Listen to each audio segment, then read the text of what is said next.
Le principe déjà du béton étanche, c'est d'orienter la formulation des bétons pour minimiser au maximum la fissuration. Le principal problème que peut avoir le béton par rapport à sa durabilité, c'est quand l'eau arrive en contact avec les armatures, vous avez l'amené de tout ce qui est problème de carbonatation, etc., etc.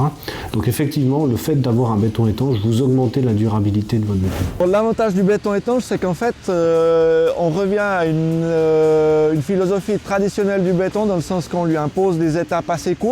En finalité, on a une grande plaque qui travaille très très bien parce qu'on a imposé des fusibles, entre guillemets, au béton pour qu'il puisse se rétracter avec des petites étapes. Et à ces endroits-là où on a imposé la fissure, eh ben, on met une bande pour garantir l'étanchéité. Mais disons, la philosophie du béton armé est beaucoup plus saine comme ça que de faire des trop grandes étapes et après ça fissure un peu de partout. Voilà le concept. Les bétons, on les a fait valider par des essais normés, hein, donc, qui nous étaient demandés, et puis également pour vérifier les différents paramètres. La formulation du béton a été mise au point sur les chantiers précédents, elle a été améliorée sur celui-ci.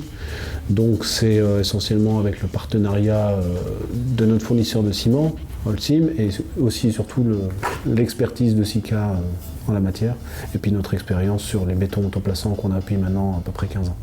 Sika a amené toute la partie adjuvantation au béton, tout ce qu'on utilise dans nos formulations de béton, mais également tous les produits d'étanchéité nécessaires à la garantie d'étanchéité, donc notamment les reprises, les joints de reprise pour les radiers et pour les murs. Au niveau des joints d'étanchéité, on a utilisé surtout exclusivement du produit Sika, donc la bande Sika AR25.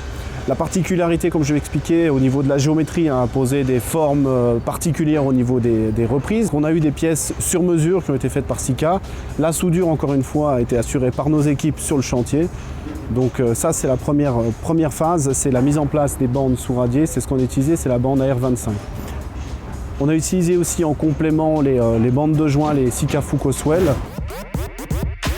Au niveau de la cure, donc on procède systématiquement à une pulvérisation après bétonnage du produit de cure Sika anti-sol EVA. Et ça vient en complément de cette garantie d'étanchéité, effectivement.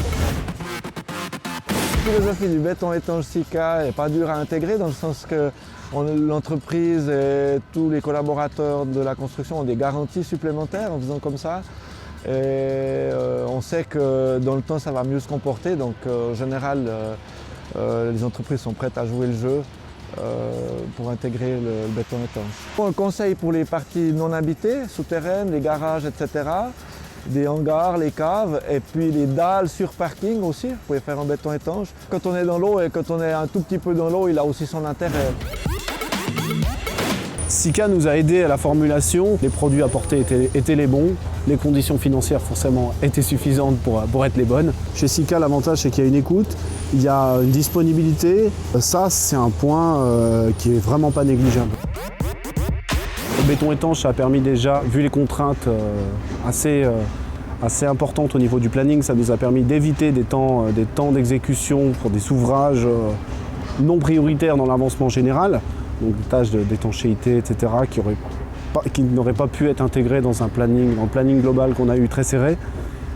Donc ça, c'est le principal avantage. Après, il y a l'avantage évidemment économique. Je pense que Sika a un certain bagage derrière elle, derrière cette entreprise. Il y a quand même du support technique. Et puis le béton étanche a été d'ailleurs inventé ou en collaboration avec Sika. Il y a pas mal d'entreprises qui collaborent déjà avec Sika, qui fait qu'elle a une pièce maîtresse à jouer aussi dans la conception.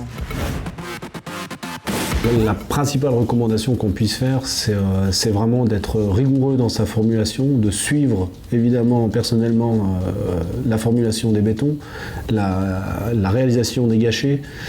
C'est également de faire confiance aux équipes qu'on met en place. C'est vraiment la rigueur et la méticulosité, c'est vraiment les deux points principaux pour garantir ces bétons étanches. Pour mes confrères ingénieurs civils français, je leur conseille d'utiliser ces méthodes parce que dans les radiers, on va pouvoir faire des étapes plus courtes, du coup être plus proche du matériau du béton armé, que quand vous imposez des étapes plus courtes, vous êtes sûr que vous n'allez pas avoir de fissures un peu n'importe où.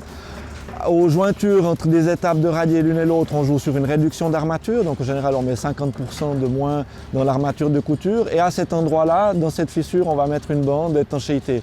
Donc à la fois, dans cette philosophie, on est plus proche vraiment du comportement du béton armé, du matériau en lui-même. En général, les entreprises sont prêtes à jouer le jeu pour intégrer le béton étanche.